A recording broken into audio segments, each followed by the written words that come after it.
అందరికీ నమస్కారం. భారత్ మాతాకి జై. నరేంద్ర మోడీ గారి ఆధ్వర్యంలో భారతీయ జనతా పార్టీ కేంద్ర ప్రభుత్వం పథకాల గురించి మనం తెలుసుకుంటున్నాం. నేడు రాష్ట్రీయ గ్రామ్ స్వరాజ్ అభియాన్ గురించి తెలుసుకుందాం. ఈ పథకం 2018 ఏప్రిల్ 24వ తేదీన మధ్యప్రదేశ్లోని ప్రారంభించబడింది. రాష్ట్రీయ గ్రామ్ స్వరాజ్ అభియాన్ అనే కార్యక్రమం గతంలో ఉన్నటువంటి రాజీవ్ గాంధీ పంచాయత్ స్వశక్తీకరణ్ అభియాన్కు కొనసాగింపుగా ఈ కార్యక్రమాన్ని ప్రారంభించారు.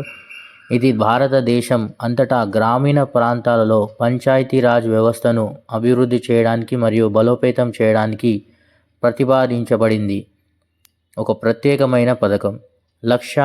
దీని లక్ష్యాలు పంచాయత్ స్థలాల బలోపేతం, పంచాయతీ సంస్థల బలోపేతం, ఆర్థికపరమైన సుస్థిరత్వం, స్వయంవృద్ధి మరియు సామాజిక సామరస్యం.